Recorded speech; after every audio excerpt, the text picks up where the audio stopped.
चलिए let's start. Good morning. ये performance management models चल रहे हैं जिसमें हम बैलेंस स्कोर कार्ड तो पहले से ही जानते थे। नया अपने पिछले दिन सीखे परफॉर्मेंस, क्या नाम था? Pyramid. Performance pyramid is like building a building where we have a foundation is internal and external effectiveness, internal efficiency and external effectiveness. Internal efficiency is actually financial perspective and external is non-financial. Internal will come from working upon cycle time and reducing waste, and its external impact is that you will be able to have proper deliveries because cycle time कम होगा तो जल्दी जल्दी delivery कर पाओगे, and good quality because waste कम हो जाएगा। तो so ultimately they will lead to productivity and here customer satisfaction. If you have flexibility in that, then your market share and financials will improve, and that is usually the company's vision and goal. Okay, अब next अपने आ रहे हैं building block model. Next is building block model. जैसे देखिए नाम भी कैसे कैसे, एक परफॉर्मेंस पिरामिड, वो भी एक मतलब समझिए आर्किटेक्चरल वर्क है। बिल्डिंग ब्लॉक्स बना रहे हैं। Building block model is something that we suggest for service sector. यहाँ पे देखिए सर्विस सेक्टर के लिए बोला गया है ये। It is for service sector. Okay, तो अगर कभी क्वेश्चन में केस स्टडी जैसा बात कर रहा है और सीधा वो लोग शुरू कर रहा है कि सर्विस सेक्टर का कैलकुलेशंस बैठाना है या परफॉर्मेंस मेजरमेंट करना है, तो आप उनको बिल्डिंग ब्लॉक मॉडल से एडवाइज करेंगे। अब बिल्डिंग ब्लॉक मॉडल में सर्विस सेक्टर में you can say what is the main problem. There are lot of variation, there can not be standardisation. So इसीलिए बिल्डिंग ब्लॉक मॉडल क्या करता है, आपको सारे वेरिएशन को कैटर करने में मदद देता है। उसका जो सोच है वो इस तरीके का है कि it will help you to accommodate all variation in performance measurement. Building block model में मैं एक चार्ट आपको बना के दे रहा हूं। वो चार्ट आपका बनेगा तो आपको बिल्डिंग ब्लॉक मॉडल बहुत अच्छे से समझ में आएगा। इन लोगों ने भी एक चार्ट बनाया है, वो बड़ा अजीब सा लगता है। ये चार्ट उतना क्लैरिटी नहीं देता, उसको समझने के लिए 5 मिनट देना पड़ेगा। तो मैं आपको जो चार्ट दे रहा हूं उससे आपका ज्यादा फायदा होगा। आप कॉपी में बना लीजिए, मेरे यहाँ पे तो बहुत जगह है। आपके में जगह है तो बस वहीं पे बना लीजिए। इसका 3 फेसेट्स है, 3 पार्ट है बिल्डिंग ब्लॉक मॉडल का। पहला पार्ट है standards,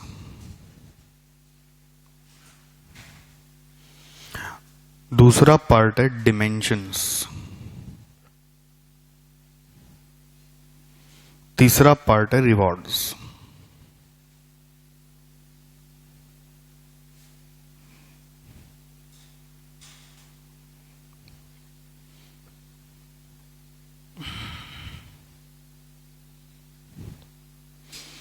Now, when we are saying standards,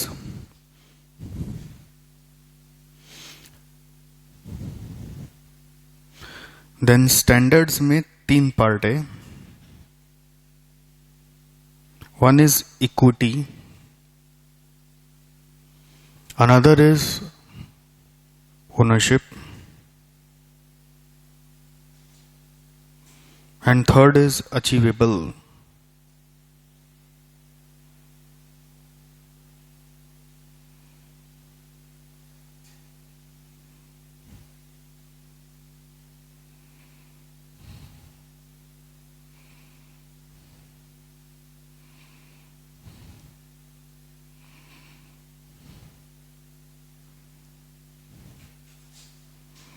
equity, ownership and then achievable.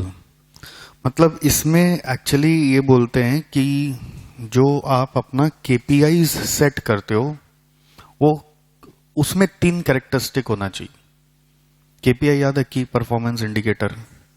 जैसे केपीआई क्या हुआ, मैंने आपको पिछले दिन बताया था ना, परफॉर्मेंस प्रिज्म में that turn around time in IT department is on an average से 10 hours for one customer for example. तो आप जो केपीआई ले रहे हो ये 10 आवर्स, ये 10 आवर्स में 3 कैरेक्टरिस्टिक होना चाहिए so that you are only focusing on that 10 hours. Why not 12, why not 8? Because 10 should be derived by satisfying 3 conditions. Now what is equity? Equity मतलब आप इक्विटी शेयर या उस फाइनेंस की दुनिया का इक्विटी मत समझिए, क्योंकि फिर इक्विटी ओनरशिप मैच ही नहीं खाएगा, दोनों अलग अलग नाम है यहाँ पे। करेक्ट? अपने तो इक्विटी मतलब ओनरशिप ही समझते हैं जनरली, बट यहाँ तो इक्विटी अलग है, ओनरशिप अलग है। तो definitely here the word equity doesn't mean your equity share related ownership, it doesn't mean proprietorship. The word equity means यहाँ पे इक्वालिटी। थोड़ा यूनिक हो गया ना, तो इसमें ध्यान देने का है। यहाँ पे वर्ड इक्विटी का इंडिकेशन है इक्वालिटी, मतलब it when you are setting a KPI, when you're setting a KPI, then it should be equally challenging for all parts of the company. It should be, we are saying, equally challenging for all parts of business. For all parts of business. सबके लिए ये एक effort वाला काम होना चाहिए। It should not be an easy sweep. ऐसा नहीं हो कि एक के लिए टफ था, दूसरा के लिए बहुत इजी था। तो ऐसा कुछ केपीआई सेट करो जिसपे सबको मेहनत करना पड़ेगा। ओनरशिप, ओनरशिप मतलब आप समझ पा रहे हैं? तो सिंपल है क्या? It should be actually acceptable. Ownership मतलब एक्सेप्टेबल टू एवरीवन। आपने एक टर्न अराउंड टाइम का एवरेज सेट किया कि इट शुड बी 10 आवर्स, तो it should be acceptable to everyone in your organisation. And of course achievable is, it should not be something unrealistic, it should be realistic. Achievable means it should be realistic. So basically word standard is indicating what? Standard is indicating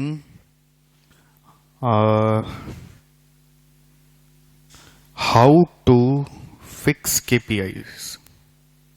How to fix KPIs के लिए 3 parameter है। That KPIs should be challenging for all, KPIs should be acceptable to everyone, KPIs should be realistic. Easy.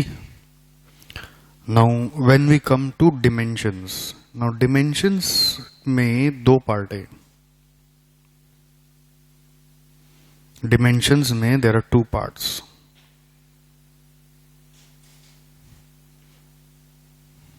थोड़ा नीचे करके टाना। One is determinants, another is results.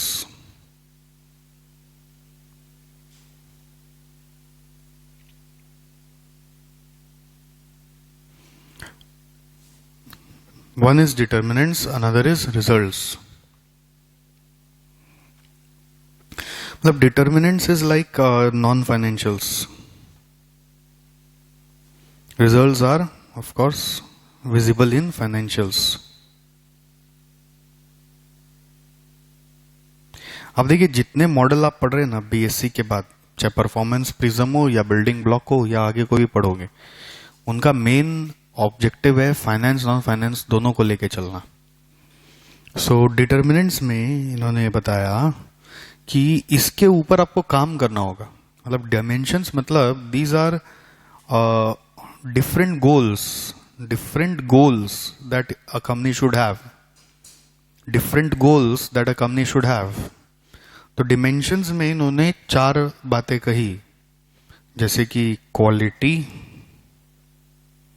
उस पे काम करो, फ्लेक्सिबिलिटी, उस पे काम करो, तीसरा इनोवेशन पे काम करो, और चौथा रिसोर्स यूटिलाइजेशन पे काम करो।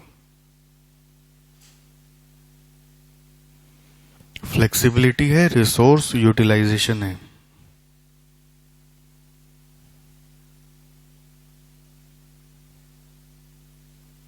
ठीक है। देन रिजल्ट्स में what you will be able to see is your financial performance,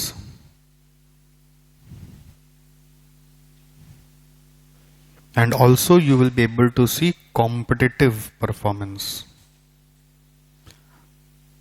Competitive performance, आपका मार्केट शेयर बढ़ेगा ही, आप कॉम्पिटिटर से थोड़े आगे निकल जाओगे।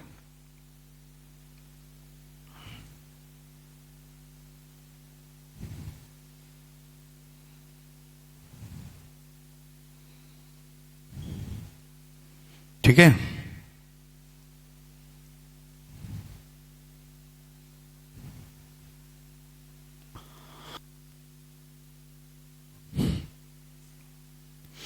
देन रिवॉर्ड्स में आता है।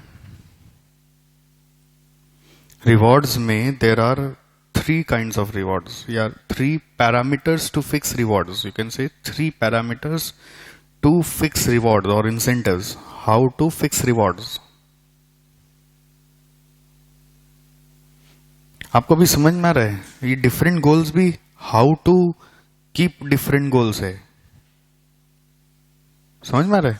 सब में हाउ टू कोई एड्रेस कर रहा है। लोग how to fix KPI, that should have 3 characteristic. How to keep different goals, it should have these characteristics. How to fix rewards, it should have these characteristics. जिसमें एक है मोटिवेशन, एक है मोटिवेशन,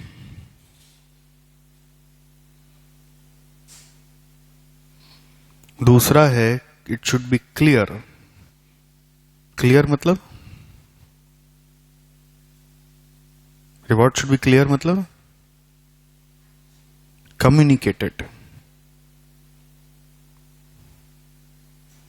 एंड तीसरा है it should have a controllability feature. Controllability,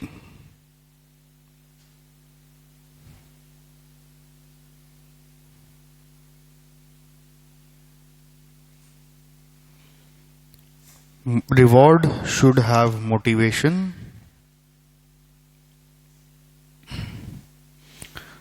that is employee should feel motivated to achieve that. It should be clearly communicated,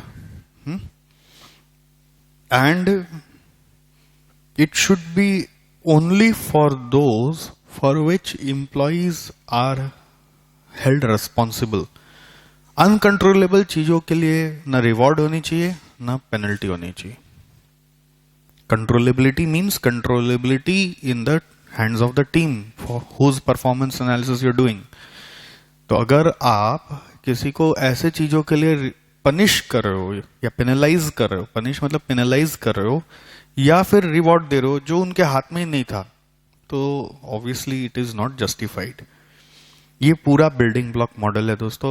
ये chart याद रह गया ना तो बिल्डिंग ब्लॉक मॉडल हो गया आपका। मतलब अगर आप बोले तो इतना क्लियरली ना बैलेंस स्कोर कार्ड बताया ना परफॉर्मेंस पिरामिड बताया कि किस तरह से चीजों को फिक्स करे। बैलेंस स्कोर कार्ड खाली गोल्स यानी और डिमेंशंस बता दिया था, और अगेन परफॉर्मेंस पिरामिड भी डिमेंशंस पे फोकस करा था। इसका स्पेशलिटी क्या है कि ये बोलता है कि केपीआई फिक्स करते वक्त आपको क्या क्या खास बात का ध्यान रखना है, और रिवॉर्ड फिक्स करते वक्त भी क्या क्या चीज पे ध्यान देना है। कि it should have motivation in among your employees, it should be clearly communicated, and it should have controllability feature. हो गया, बिल्डिंग ब्लॉक इज ओवर। अब इसी चीज को ये लोग पढ़ पढ़ पढ़ पढ़ किए जा रहे हैं। ठीक है, अभी मुझे कुछ बताने का नहीं है। हो गया हो गया हो गया। अब आ गए हम लोग नेक्स्ट मॉडल में, परफॉर्मेंस प्रिज्म। प्रिज्म देखा है कभी? कहाँ देखा है? हाँ, ऑफिस में, स्कूल में दिखाया था, लैब में। हाँ, तो बढ़िया स्कूल में पढ़े आप लोग। हम लोग स्कूल में तो सब नहीं था। कॉकरोच दिखा था बस, याद आता। लिली फ्लावर को काट के दिखाया था, और एक खाली फ्रॉग काटा था एक बार बस। तो जिस दिन फ्रॉक कट रहा था उस दिन हम लोग भाग गए थे, और कुछ कभी नहीं देखा हम तो। नहीं नहीं, हम लोग स्केलेटन इंडियन म्यूजियम में जाके देखे थे।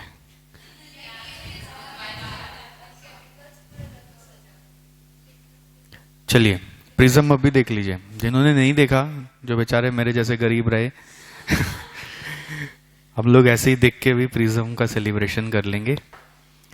इंटरेस्टिंग पार्ट है, प्रिज्म में कितना फेस होता है,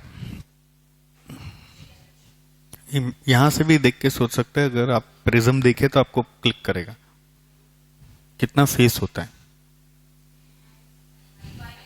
मतलब ऐसा है ना, मैं तो बना नहीं सकता, अगर ऐसे बनाए तो ज्यादा सही बनेगा क्या?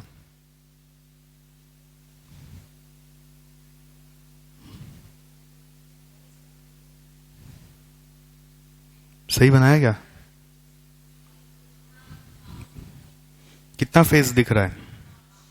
एक इधर, दो इधर, लेफ्ट राइट, पीछे वाला बैक 3, ऊपर 4, ये 5। इनसे बेटर बना दिया मैंने। 5 फेस होते हैं प्रिज्म के, ठीक है।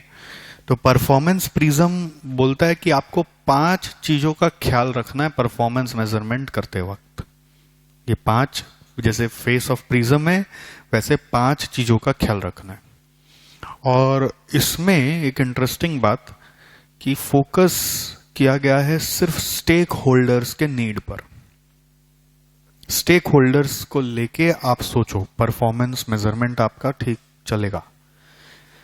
बाकी सारे मॉडल चल रहे थे कंपनी गोल्स को लेकर, ऑर्गेनाइजेशन के विजन मिशन को लेके, बट ये मॉडल खाली एकमात्र मॉडल है जो स्टेक होल्डर नीड के बारे में सोच रहा है।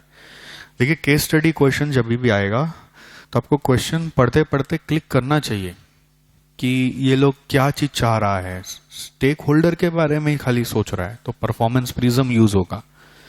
क्वेश्चन थोड़ी बोलता है कि answer in the light of performance prism, you have to understand कि we have to answer in the light of performance prism. Prism का खासियत as against others, it is only focusing on the needs and requirements of all stakeholders. It is focusing on the needs and requirements of all stakeholders. Okay. बाकी हर जगह आप समझिए company goals था। अब company goals था तो वो लोग गोल में कस्टमर को लेते थे। वैसे स्टेक होल्डर में क्या कौन कौन होते हैं? कस्टमर होते हैं, शेयर होल्डर होते हैं, एम्प्लॉयज होते हैं, सप्लायर्स होते हैं, कॉम्पिटिटर्स भी स्टेक होल्डर में ही आते हैं, ठीक है। तो बाकी जगह सारे स्टेक होल्डर्स को कंसिडर नहीं करते थे। अब ये मॉडल क्या बोलता है, आपको हर कैटेगरी ऑफ स्टेक होल्डर के लिए एक एक प्रिज्म बनाना पड़ेगा। एक प्रिज्म में सारे स्टेक होल्डर नहीं आ रहे, हर कैटेगरी के लिए एक एक प्रिज्म बनेगा। जैसे अगर आप बोलते हो मुझे एम्प्लॉय के प्रति परफॉर्मेंस मेजरमेंट करना है, एम्प्लॉय हमारा स्टेक होल्डर है, उसके प्रति हमें क्या क्या करना चाहिए उसका परफॉर्मेंस प्रिज्म बनाओ। तो एम्प्लॉय के एंगल से अलग, कस्टमर्स के एंगल से अलग बनेगा, कॉम्पिटिटर्स के एंगल से अलग बनेगा, शेयर होल्डर्स के एंगल से अलग बनेगा, सबके लिए अलग अलग प्रिज्म बनेंगे। One prism can not accommodate all, one prism for one group of stakeholder, ठीक। नाउ कैसे सोचना है, इसमें 5 फेसेट क्या है वो यहां पे देखिए। 5 फेसेट्स आर, नंबर 1, पहले आपको ये देखना है कि who are the stakeholders and what they want, who and what they want and need, उनका हमारे से उम्मीद क्या है, कौन है स्टेक होल्डर और वो हमसे क्या चाहते हैं। दूसरा है ऑर्गेनाइजेशन को उनकी रिक्वायरमेंट को फिल करने के लिए क्या क्या करना पड़ेगा, strategies required to fulfil the wants and needs. तीसरा, उसको एग्जीक्यूट कराने के लिए, स्ट्रेटेजीज को एग्जीक्यूट कराने के लिए क्या क्या प्रोसेस फॉलो करने पड़ेंगे। These are necessary processes required for satisfying the above strategies. देखिए स्ट्रेटेजी कहीं ना कहीं ऑब्जेक्टिव को इंडिकेट करता है, स्टेक होल्डर को क्या चाहिए, ठीक। फिर आप सेट ऑफ एक्शंस क्या बना रहे हो उसको वो देने के लिए, and then after having set of action you have to make detailed steps to execute those set of actions. Those are processes.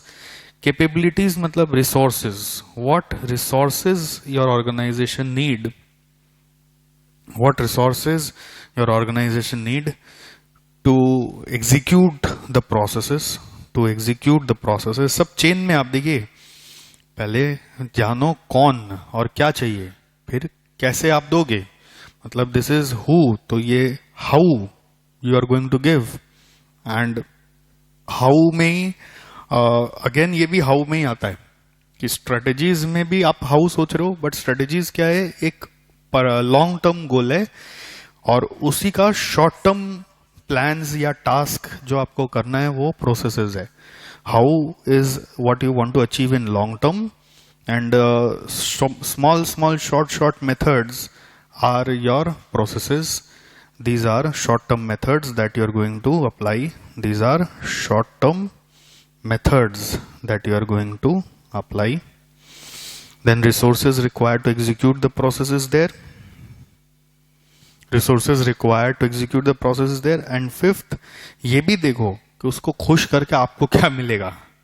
ये भी बहुत अच्छा बात बोला लास्ट में कि उनको, उनके पीछे आप इतना मेहनत करोगे, उनका कंट्रीब्यूशन क्या आपके ऑर्गेनाइजेशन में. अगर उनका कोई रोल है तो आप इतना मेहनत करिए, नहीं तो मत करिए. तो स्टेक होल्डर कॉन्ट्रीब्यूशन कि what management needs from that stakeholder, what management needs from that stakeholder. तो तभी उसके पीछे काम करने के लिए आप मोटिवेटेड फील करेंगे, क्योंकि अल्टीमेटली जो रिजल्ट होगा वो तो यही आना चाहिए ना. स्टेक होल्डर को सेटिस्फाई करके मैनेजमेंट को क्या चाहिए, जब वो क्लियर होगा तो they will be able to understand their plans better और एग्जीक्यूट देयर प्लान्स बेटर. ठीक है, हो गया. परफॉर्मेंस मेजरमेंट ऑलमोस्ट डन हो गया. ओके, अब बस छोटा छोटा बात करना है अपने को. आपने क्या क्या मॉडल पढ़े देखो, बैलेंस स्कोर कार्ड फ्रेमवर्क पढ़े, परफॉर्मेंस पिरामिड पढ़े, और बिल्डिंग ब्लॉक पढ़े, और परफॉर्मेंस प्रिज्म पढ़े. Pyramid, prism, building block, balance score card. पहले खाली बैलेंस स्कोर कार्ड पढ़ते थे, अब नया 3 मॉडल जुड़ गया. ठीक है, ओके. अब इसमें यहाँ पे परफॉर्मेंस मेजर का बेनिफिट्स और प्रॉब्लम्स बता रहे हैं.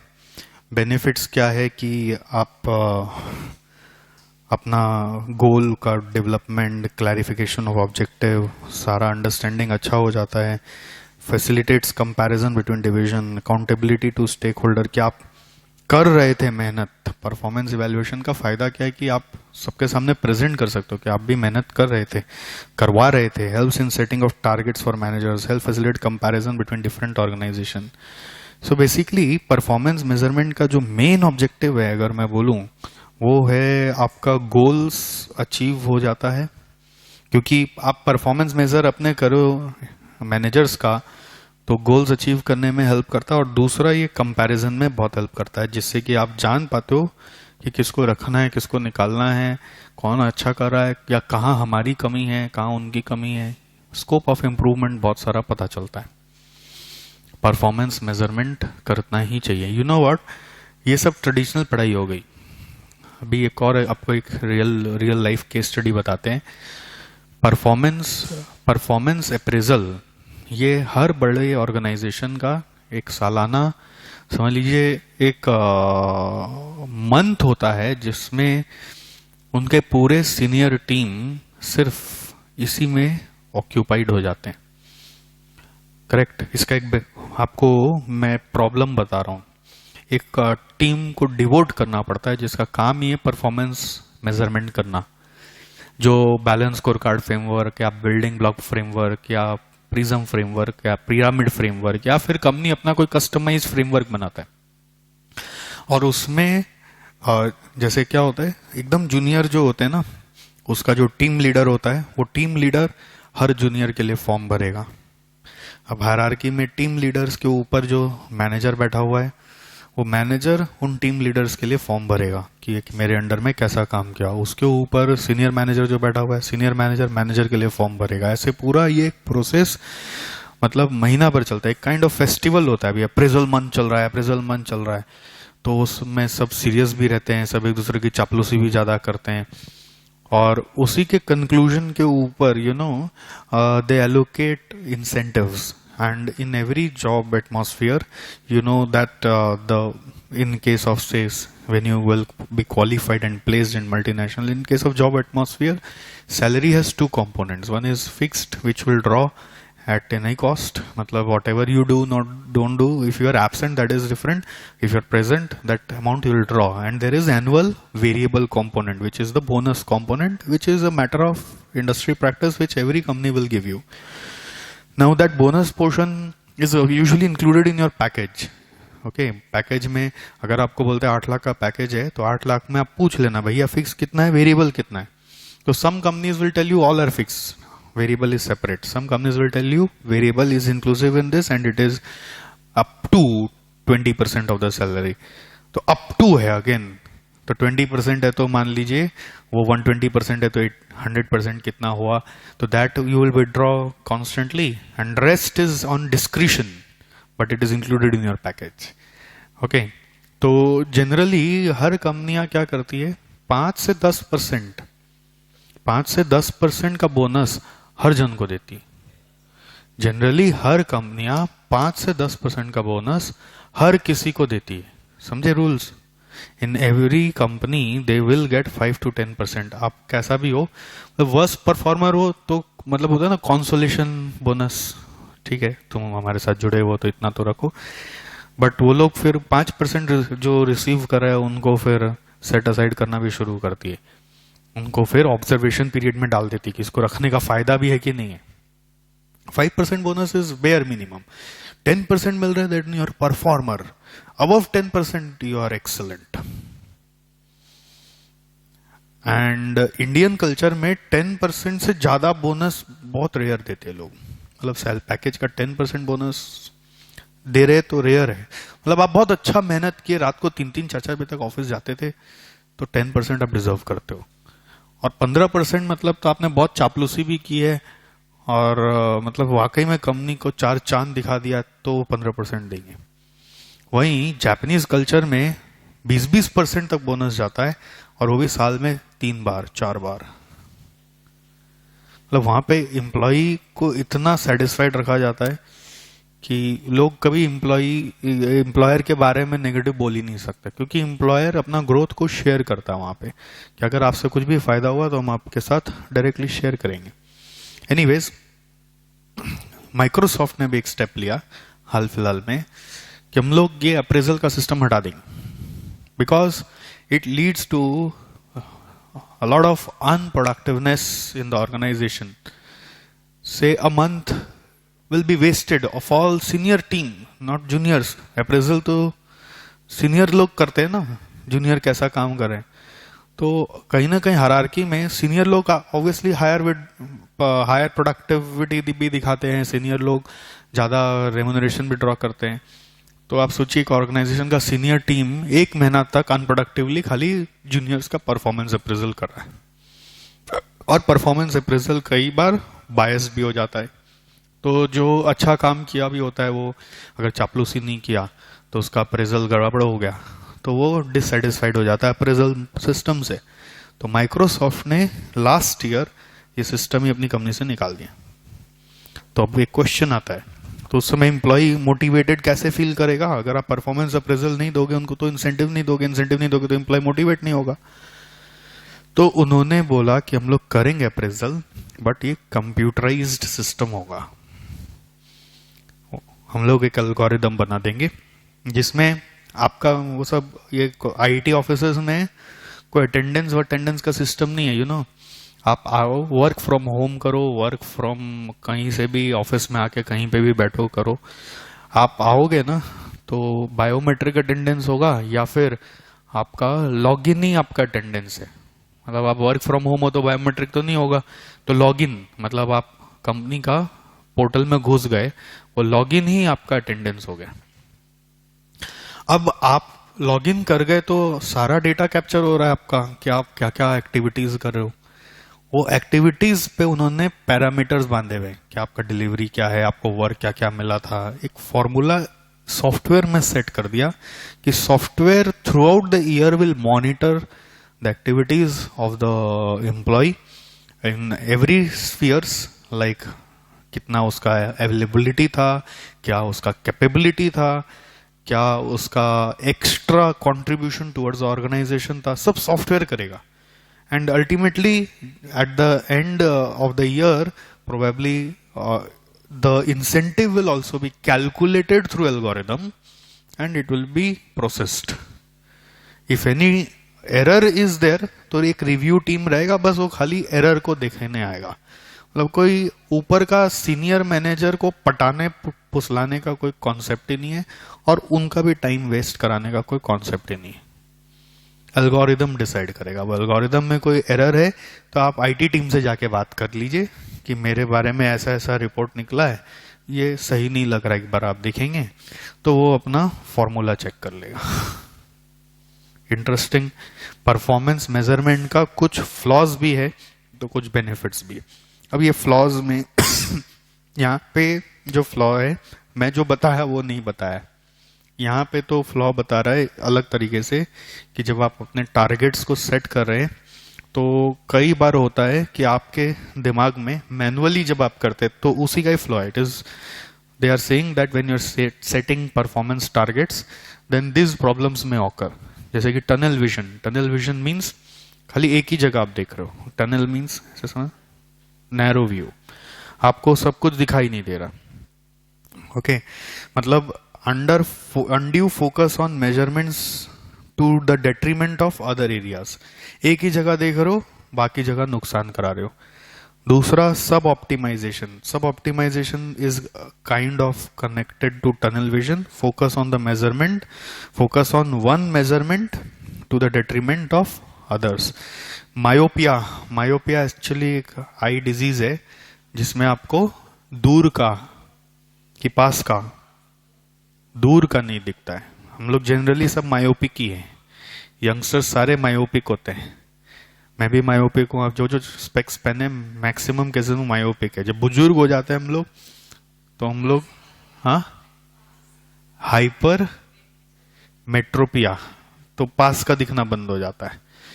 एनीवेज मायोपिक एक एडजेक्टिव की तरह यूज किया जा रहा है कि यू आर अच्छा वो बुजुर्ग नहीं है, कभी कभी एक्सेप्शन निकलते हैं, किसी किसी के हो जाते हैं भाई, ऐसे मजाक नहीं उड़ाते। ठीक है कोई बात नहीं है, दूर का ही है ना, तो ऐसे तुम लोग इसको मजाक उड़ा रहे।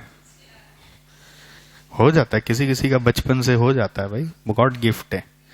हाँ हाँ तो बस ऑपरेशन करा लेना शादी के पहले। और कितना चश्मा चश्मा में इन्वेस्टमेंट है, ऑपरेशन 30-40 हजार में हो जाता है, जिंदगी जीवन भर का काम खत्म। Anyways myopia is what? Myopia is what कि आपको दूर का नहीं समझ में आ रहा, आप शॉर्ट टर्म फोकस हो गए, तो आप एडजेक्टिव की तरह यूज कर सकते हो। जब आप भी अपने दोस्तों से बात करो, वो हाउ मायोपिक, तो आज का सोच रहा है, 2 साल बाद का तो नहीं सोच रहा, हाउ मायोपिक। ओके तो जैसे मतलब कोई मान लीजिए एसजेसी में ट्यूशन नहीं ले रहा है, कहीं और ले रहा है, तो बस एक ही बात बोलना है, how myopic, how could you. बस वो नहीं समझा तो ज्यादा समझाने का नहीं, वो एडजेक्टिव खोज लेगा। मायोपिक बोल रहे मेरे को मतलब वो शॉर्ट टर्म कहीं का सोच रहा है, लॉन्ग टर्म का नहीं सोच रहा है। ठीक है। Miss representation, not presenting the data correctly, miss interpreting the data, ये सब प्रॉब्लम्स हो सकते हैं। जैसे आपने परफॉर्मेंस टारगेट सेट किया, वो क्लियरली कम्युनिकेट नहीं हुए तो मिस इंटरप्रेट होगा। Ossification, keeping out of date measures, ये सब वर्ड यूज करना कोई जरूरी नहीं है। ठीक है। मायोपिया, ये सब बहुत अच्छा अच्छा यहाँ पे एडजेक्टिव्स डाला है, बट ये सब कोई यूज करना जरूरी नहीं है। इंटरेस्टिंग है ये लास्ट, और 1-2 तो ओवरलैप भी करता है, जैसे फर्स्ट 2 ओवरलैप ही कर रहा है ना। और मायोपिया भी कहीं ना कहीं तीनों एक जैसे ही कनेक्ट होता है। नैरो विजन है, टनल विजन है, सब ऑप्टिमाइजेशन है और मायोपिया है, तो all actually are considering one and same thing, related things you can say. And misrepresentation, misinterpreting is again, misrepresentation is though both are related. Misrepresentation मतलब हमने ठीक से बताया नहीं, मिसइंटरप्रेट मतलब सामने वाले ने ठीक से समझा नहीं. और ओसिफिकेशन इज कभी कभी आप अपना पुराना बुद्धि से ही आउट ऑफ डेट मेजर्स लेके चलते हो कि ये करके दिखाना ही होगा, जबकि उसका जरूरत डायनामिक एनवायरनमेंट में नहीं भी हो सकता है. हाँ, नेक्स्ट आ जाओ दोस्तों, benchmarking schemes. Benchmarking schemes, okay. Now benchmarking actually Japanese ने 1980s में खोजा था, जहां पे 1980s में एक्चुअली इसका यूज सबसे ज्यादा होने लगा, आप ऐसा बोल सकते हैं, क्योंकि उनका एक क्यूरियोसिटी एंड फॉन्डनेस हमेशा रहता था to achieve best of best, कि हम लोगों को सबसे आगे निकलना है. तो उसके लिए उन्होंने अपने आप को दूसरों से कंपेयर करके अपने लिए बेंचमार्क सेट किया. बेंचमार्क आपको अपने लिए एक टारगेट देता है. Benchmark is basically a target, कि आपको ये करना है. अपने लिए बेंचमार्क क्रिएट करते हो अगर आप, तो आप बहुत ज्यादा कॉन्फिडेंट हो जाते हो. और एवरी ईयर, जैसे अपने बोलते हैं ना, न्यू ईयर आ रहा है, क्या रेजोल्यूशन ले रहे हो, तो resolution is nothing but your benchmarks that you wish to achieve in the coming year. And it should always be guided by certain principles so that you're able to achieve it. और इसमें benchmark में generally हम लोग, मैं personally ऐसा सोचता हूं कि मैं ऐसे सोचता हूं, जब दूसरे कर पा रहे तो अपने क्यों नहीं. जब दूसरे कर पा रहे हैं तो अपने क्यों नहीं, तो अपने क्यों नहीं, ये इसकी फिलॉसफी है. करके तो देखिए, जब दूसरे कर पा रहे तो अपने क्यों नहीं कर पा रहे, जब दूसरे सोच पा रहे तो अपने क्यों नहीं सोच पा रहे. मतलब जनरली हमारा साइकोलॉजी क्या बोलता है, नहीं नहीं उसका सरकमस्टेंस अलग है, हमारा सरकमस्टेंस अलग है. ठीक है, अगला कर पा रहा है तो कुछ तो तरीका होगा, और हम लोग क्यों नहीं कर पा रहे, उसको फाइंड आउट तो करिए कम से कम.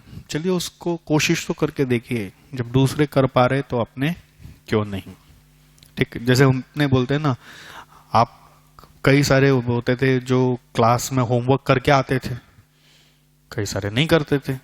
तो जो नहीं करते थे मैं उनको यही तो बोलता था, जो करके आ रहे वो करके आप पा रहे हैं तो हो तो सकता है, तो आप क्यों नहीं. तो अपने लिए एक बेंचमार्क तो बनाओ कि मेरे को भी ये करना है.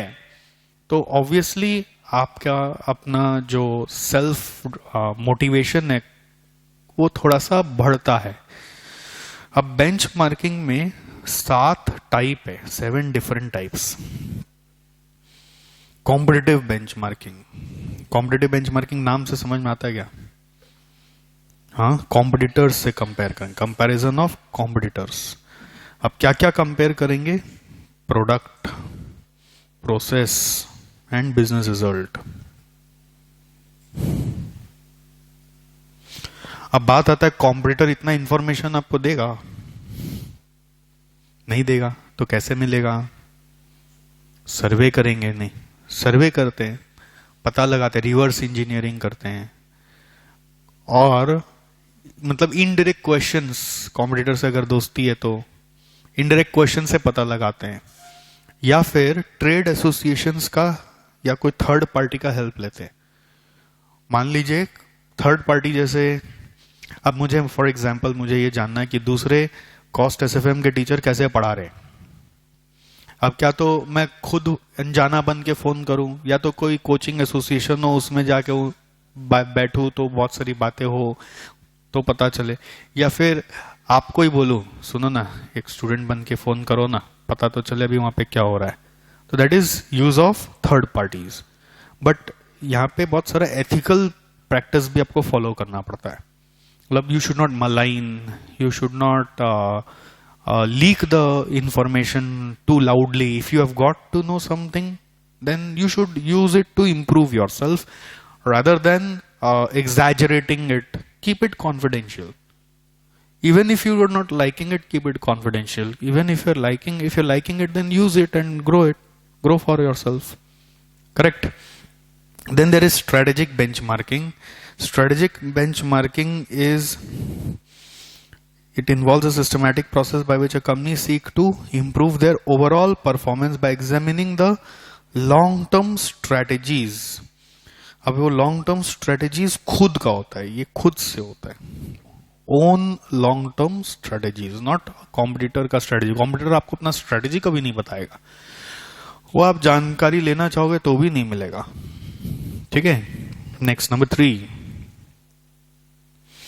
Global benchmarking. Now what is global benchmarking?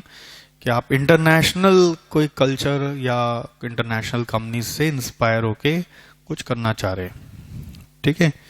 So global is international culture, business process and trade practices across companies. अब वो कैसे पता चलेगा, वो तो आपको रिसर्च करना होगा. आजकल इंफॉर्मेशन टेक्नोलॉजी का जमाना है, सब वहां से मिल जाएगा ग्लोबल बेंचमार्किंग में. 4th, प्रोसेस बेंचमार्किंग में you are examining the critical business process.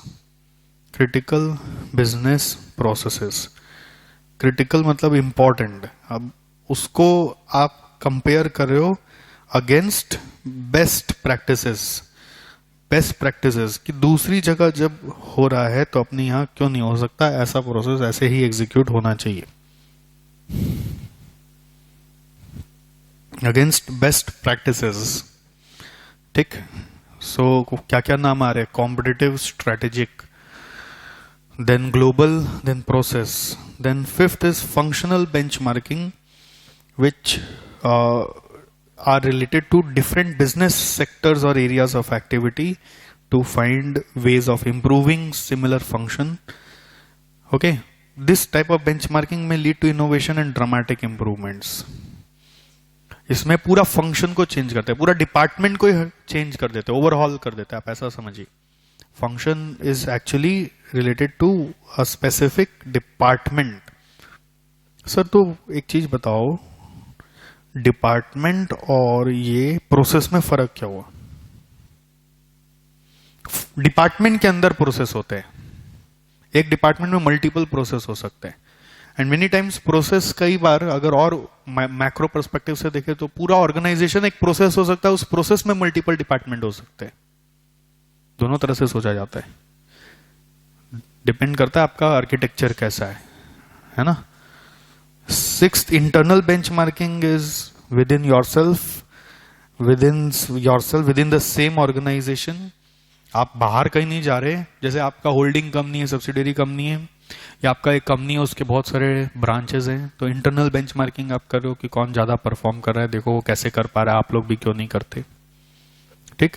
Then external benchmarking is outside the organisation. Okay, जो बेस्ट है उसको चूज करके लाइए. द आइडिया इज जो बेस्ट है उसको परस्यू करने का कोशिश करिए.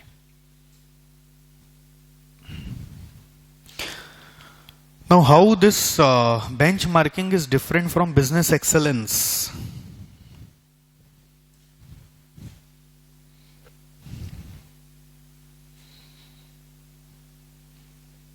क्या लगता है? बेंचमार्क करना और बिजनेस एक्सेलेंस टारगेट सेट करना, उस दोनों में फर्क क्या है?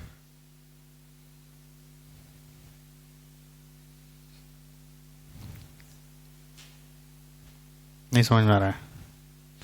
बेंचमार्क एक्चुअली क्या है? It's मियर comparison. दूसरे क्या करे तो अपन भी वो करेंगे, देखा देखी है. बट एक्सेलेंस देखा देखी नहीं है, इंट्रिंसिक है. जो आप अपने लिए सेट करते हो कि मेरे को दूसरे जो नहीं कर रहे उससे बहुत बेहतर कुछ करके निकलना है.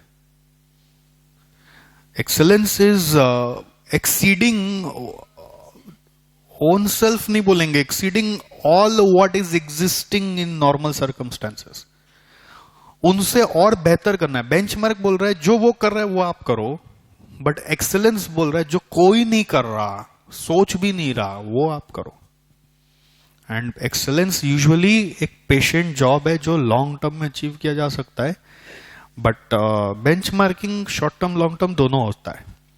वो डिपेंड करता है आप क्या चीज को लेके बेंचमार्क सेट करो, है ना. जैसे मान लीजिए फेडेक्स करके कुरियर कंपनी है, उसका बहुत बड़ा डिस्ट्रीब्यूशन नेटवर्क है. ठीक है.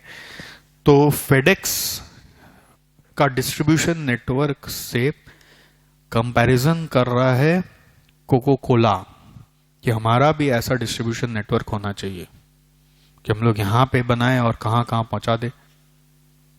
तो ये बेंचमार्क हुआ। बट जो कोई नहीं कर रहा, हम लोग उससे कुछ करना चाह रहे हैं कि हम लोग अपने खुद से पूरा वर्ल्ड को कनेक्ट करेंगे। कोको कोला वगैरह का सोच से ऊपर है, उसको एक्सेलेंस बोलते हैं। अंडरस्टूड? अब आप बोलेंगे कि सर कैसे आप कंपेयर कर रहे हैं, फेडेक्स कहाँ और कोको कोला कहाँ, दोनों का प्रोडक्ट अलग, एक मैन्युफैक्चरिंग एक सर्विस। बेंचमार्किंग कोई भी दायरा इस तरह का मानता नहीं। आपको सिमिलर फंक्शन खोजने, अब वो विद इन द इंडस्ट्री भी होता है या आउटसाइड द इंडस्ट्री भी होता है। आज लेनोवो जैसे ब्रांड नेम अपना बना रखा है, वो कंप्यूटर मार्केट में है, तो मैकडोनल्ड भी सोच सकता है कि हमको भी वैसा बनाना है, लेनोवो जैसा। मेरे को समझ में आता उसका ब्रांडिंग। जैसे एप्पल ने अपना ब्रांडिंग जब शुरू किया तो उन्होंने अपना बेस ऑफ बेंचमार्क रखा ब्रांडिंग का Nike. It's a real story. Nike को बेस रखा बेंचमार्क के लिए कि हम लोग नाइकी जैसा कुछ करेंगे। तो हालांकि दोनों अलग इंडस्ट्री से। तो स्टीव जॉब ने बोला था अपने प्राइवेट सीनियर टीम मेंबर्स के मीटिंग में कि नाइकी का एक खासियत है कि उसने कभी भी अपने एडवर्टीजमेंट्स में या ब्रांडिंग में अपना प्रोडक्ट को ज्यादा हाईलाइट नहीं किया। उन्होंने स्पोर्ट्समैनशिप को ज्यादा हाईलाइट किया। वो हमेशा एथलीट्स को रिवॉर्ड करते हुए दिखाए गए, उनको प्रेज करते हुए दिखाए गए। समझ गए? तो वो एथलीट के प्रति जो रेस्पेक्ट उन्होंने दिखाया, तो बाय डिफॉल्ट नाइकी एक ब्रांड इमेज डिफरेंट लेवल पे लेके चला गया अपना। And it was a respect basically to the athletes.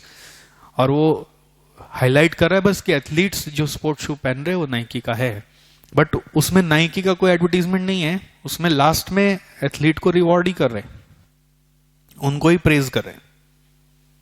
तो लोगों को समझ में आया कि शायद इसका जूता पहन के दौड़ने से मैं भी एथलीट बन जाऊंगा या मेरे को भी इतना इज्जत मिलेगा।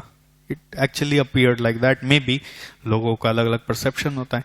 तो एप्पल ने भी ऐसा ही किया। उन्होंने बोला कि हम लोग जो हमारे एम्प्लॉयज, एप्पल आज भी ये रूल फॉलो करता है, हम लोग हमारे जो एम्प्लॉयज है जो हमें टेक्नोलॉजिकली एम्पावर करेंगे, हम लोग उनमें रिवॉर्ड वगैरह बहुत ज्यादा बांटेंगे। तो एप्पल एम्प्लॉय होना मतलब वर्ल्ड का बेस्ट कंपनी में काम कर रहा हूं, बिकॉज उन्होंने जो बेंचमार्क सेट किए फिर अपने लिए एम्प्लॉय को सेटिस्फाई करने के लिए या उनको ऑनर करने के लिए, उसका कोई मतलब वर्ल्ड लेवल में और कोई बेंचमार्क सेट नहीं कर पाया फिर उससे ऊपर। ठीक है? तो एक्सटर्नल बेंचमार्किंग में दो पार्ट आ गया। फिर एक्सटर्नल बेंचमार्किंग के बाद इंट्रा ग्रुप और inter industry. Intra group is within the industry and inter industry is outside the industry, जो मैं एग्जांपल्स आपको दे रहा था। एप्पल वर्सेस नाइक आपको बताया मैंने।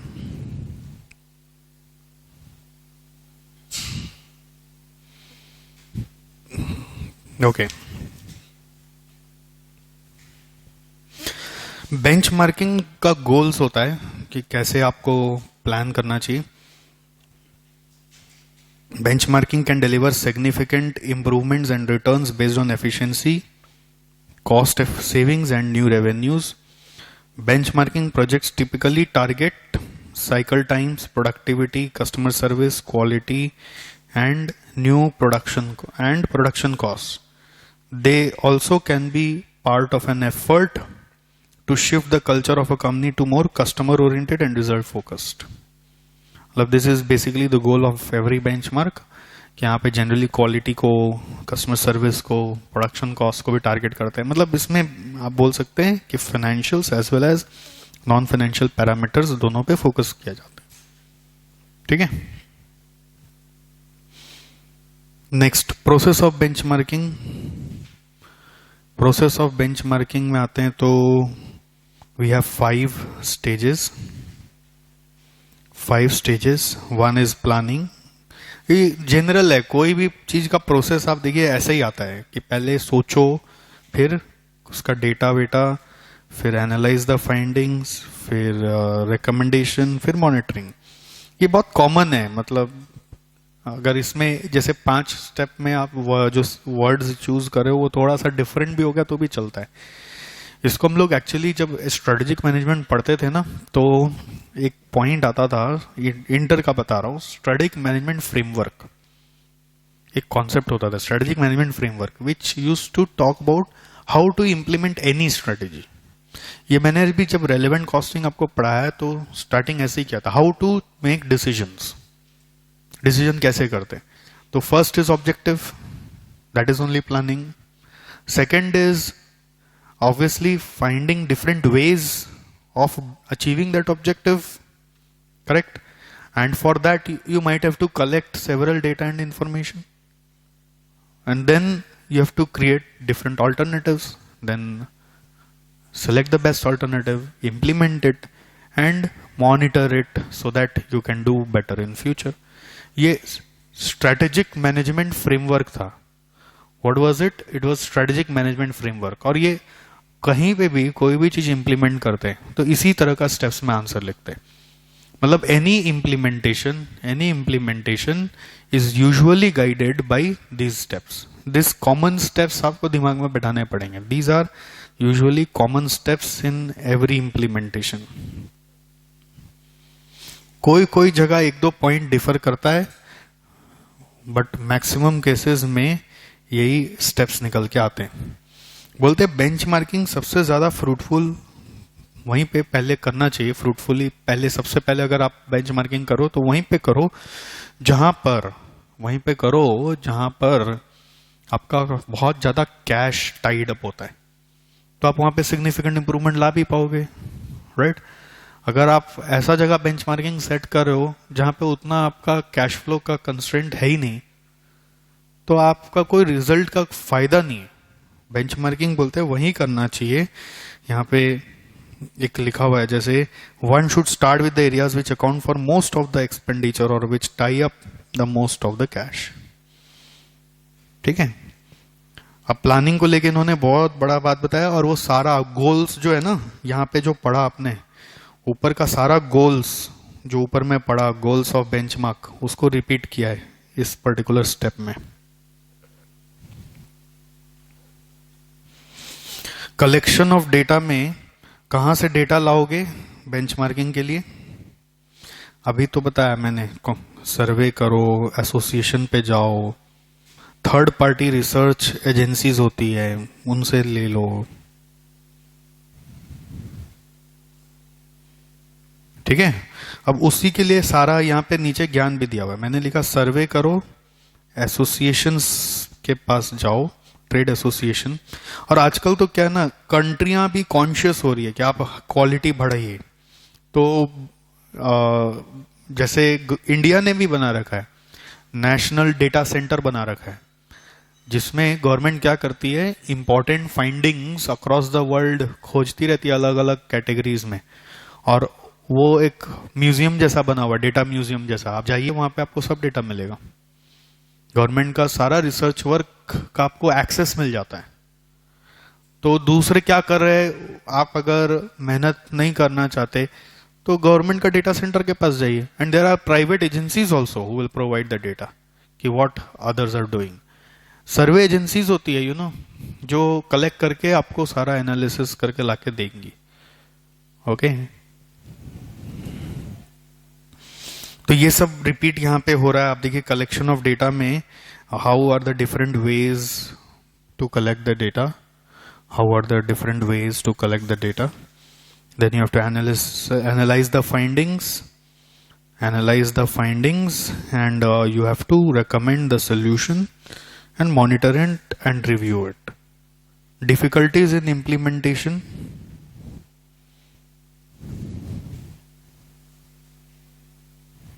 नहीं, पहले आ रहा है prerequisites of successful benchmarking.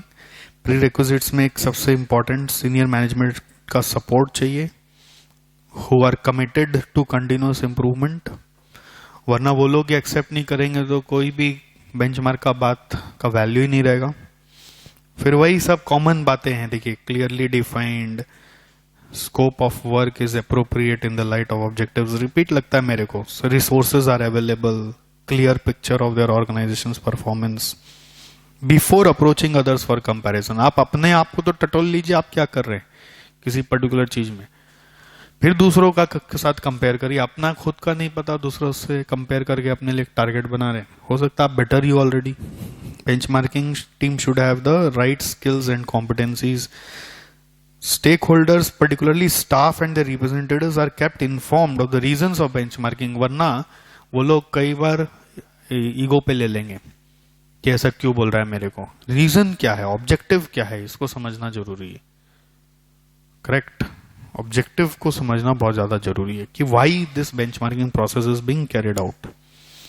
Difficulties in implementation क्या है, टाइम कंज्यूमिंग है, डिफिकल्ट टू अचीव भी होता है, स्टाफ टाइम जाता है, कंपनी रिसोर्सेज जाता है, सीनियर मैनेजर लोग को इन्वॉल्व होना पड़ता है, तो उनका टाइम कभी कभी अनप्रोडक्टिव होता है और उनके रोल्स मेनी टाइम डेलीगेट भी नहीं हो पाते।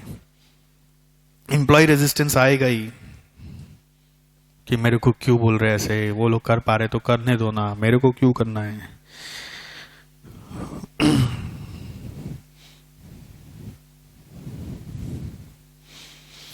और बाकी जैसे कई बार होता है बेंचमार्किंग, आप नॉन क्रिटिकल चीजों को लेके बैठ गए,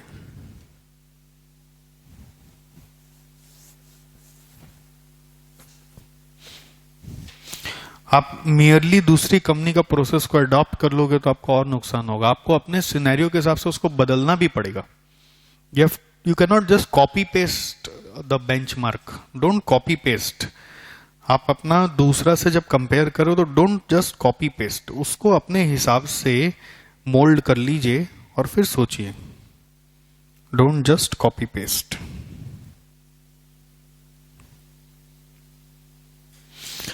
नाउ प्रिंसिपल्स ऑफ बेंचमार्किंग बहुत इंटरेस्टिंग है कि आपको क्या क्या खास बात का ध्यान रखना है। जैसे principal of legality.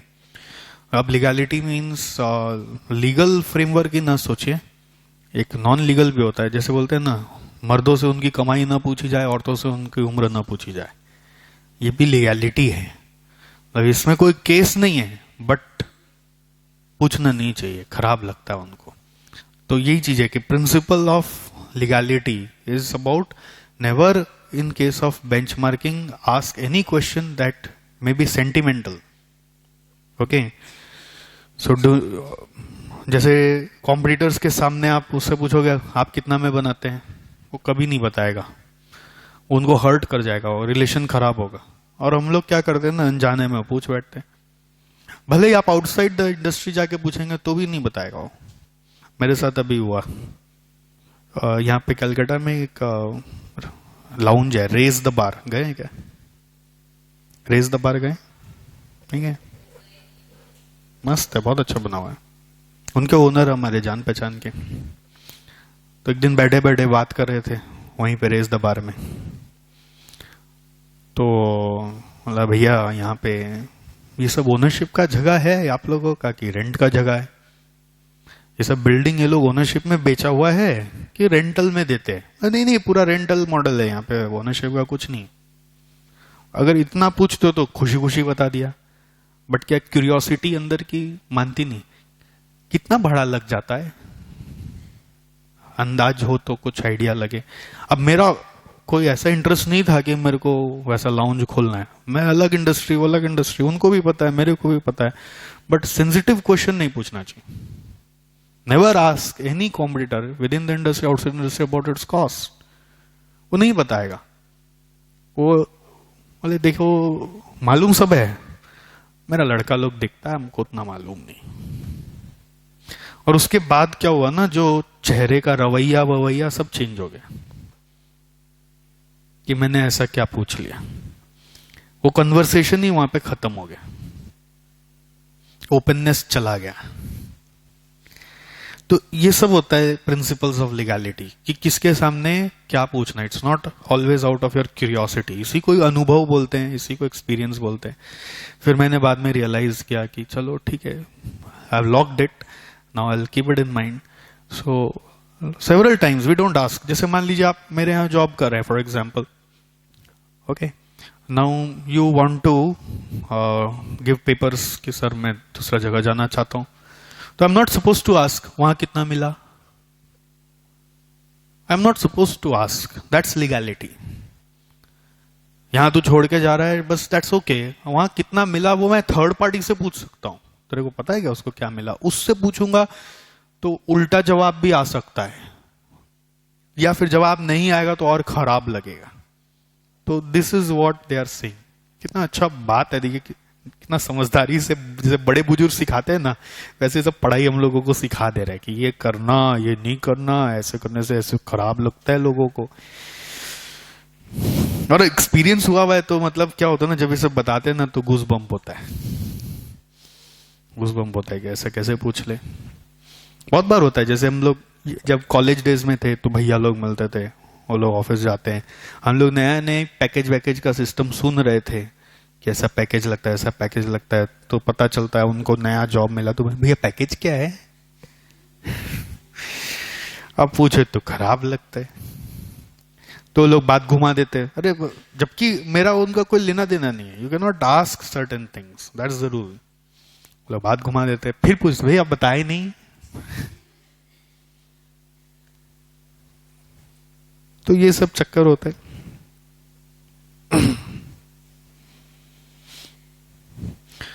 Principles of exchange, ये भी एक बहुत इंटरेस्टिंग बात है. भैया दूसरों से खोदा पूछते हो ना तो अपना भी बताने का शक्ति रखो.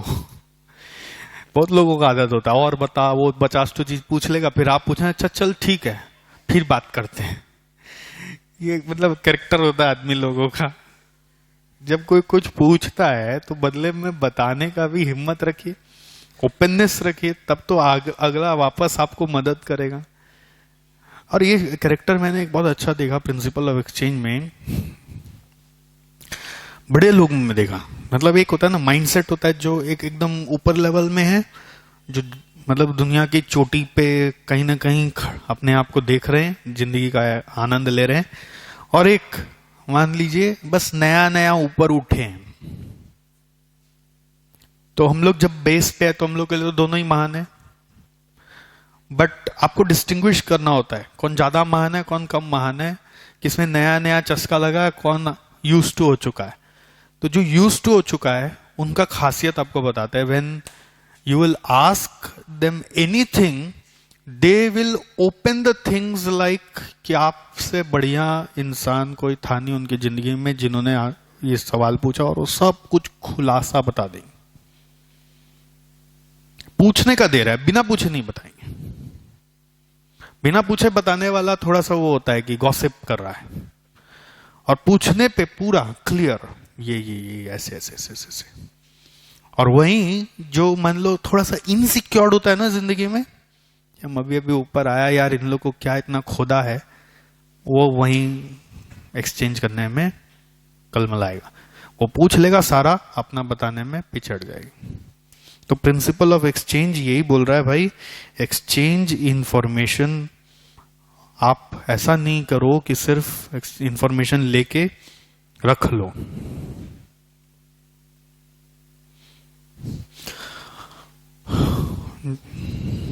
प्रिंसिपल ऑफ कॉन्फिडेंशियलिटी आप समझ ही रहे होंगे. ये तो मैंने ऊपर में भी बोला कि कोई भी इंफॉर्मेशन को एग्जैजरेट नहीं करना कभी कुछ पता चले तो, और एग्जैजरेट नहीं करना. उसके बाद ये भी है कि गॉसिप नहीं बनाना, किसी को लीक मत करना. ये सब बेसिक चीजें, ये तो आप एज ए चार्टर्ड अकाउंटेंट भी सीखते ही हैं related to your clients. But क्या होता है जनरली ये देखा जाता है ना, लोग इनडायरेक्टली इधर उधर बोलते फिरते ही नहीं, तो पेट में पचेगा कैसे. बट एग्जैजरेट नहीं करना, एग्जैजरेट नहीं करना. Principle of use,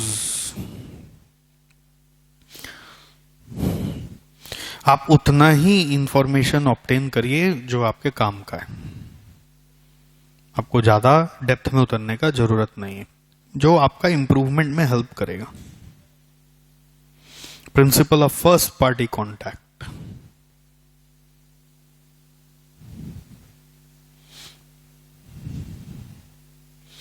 first party contact is what?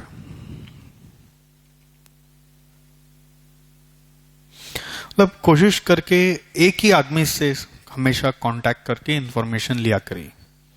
आप हर जन से लेंगे तो अगेन क्लैरिटी भी नहीं आएगा, डिट्रीमेंटल भी हो सकता है।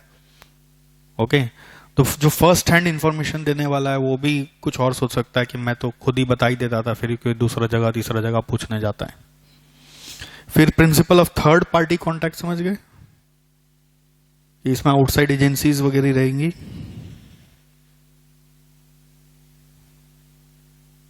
Principle of preparation, preparation is like आप demonstrate commitment to the efficiency and effectiveness of benchmarking process with adequate preparation at each process step, particularly at initial partnering contact. It's all about आप हर step of benchmarking को ठीक से execute करो, that's the principle only.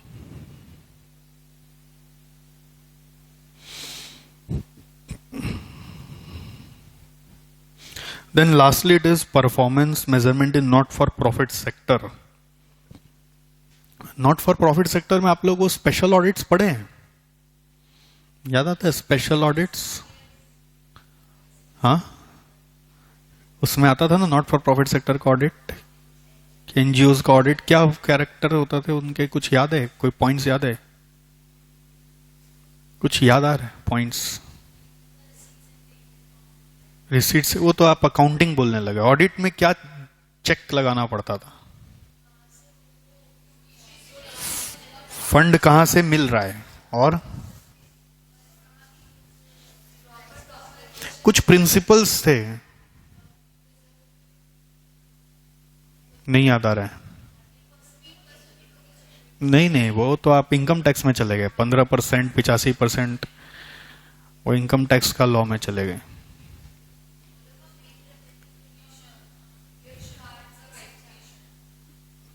एक principle of होता था propriety, क्या होता था वो?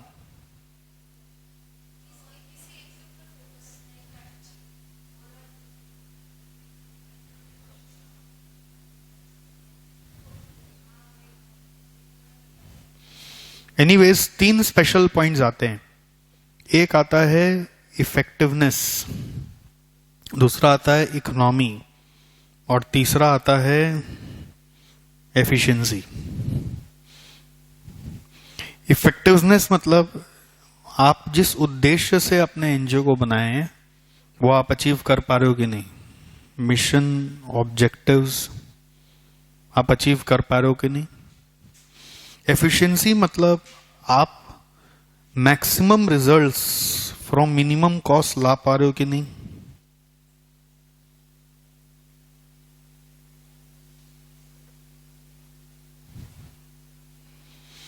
और तीसरा, आप लीस्ट कॉस्ट पे आउटपुट बना पा रहे हो कि नहीं।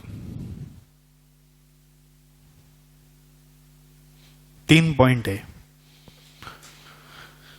प्रोप्राइटी ऑडिट बोल के होता था उनका, जिसके ये 3 पॉइंट आते थे कि as an auditor you should also see there, since they are not earning profit, so they should not waste money of the contributors, so whether they are able to achieve their objective और not, whether they are able to achieve efficiency or not, and you have to also see whether the things are at least cost or not.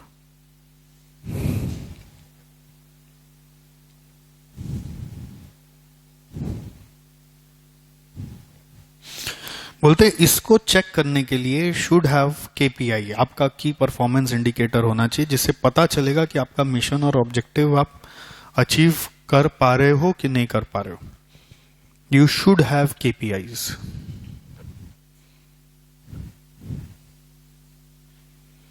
Should have KPIs.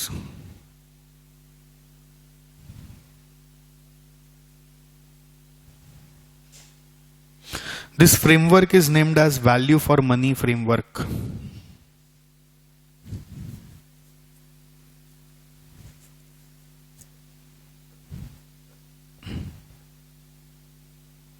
Three E model आप ऐसा समझिए, 3 E's है।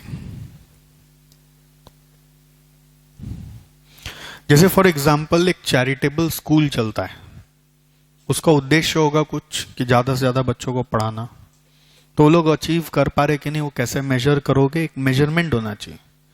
May be number of new students joining the school, number of or you can say KPI is strength of the students in each class.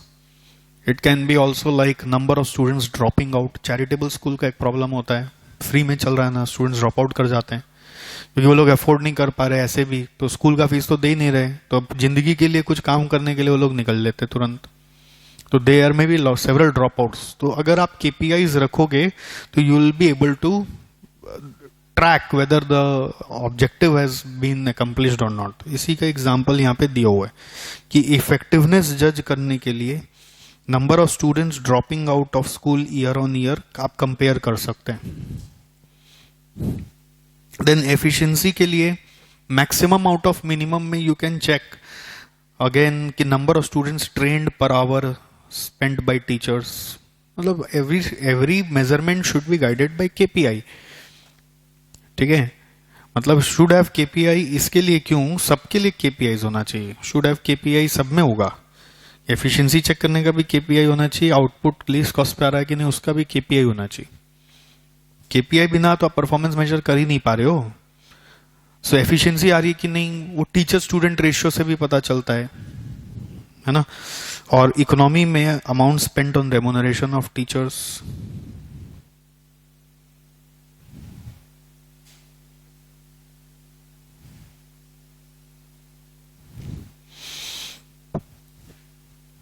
Okay. Next इसका problems भी है। What are the problems, कि इसमें benefits non profit में पता नहीं चलता क्योंकि ये लोग प्रॉफिट के लिए काम नहीं कर रहे, तो what are the ways to determine the profit.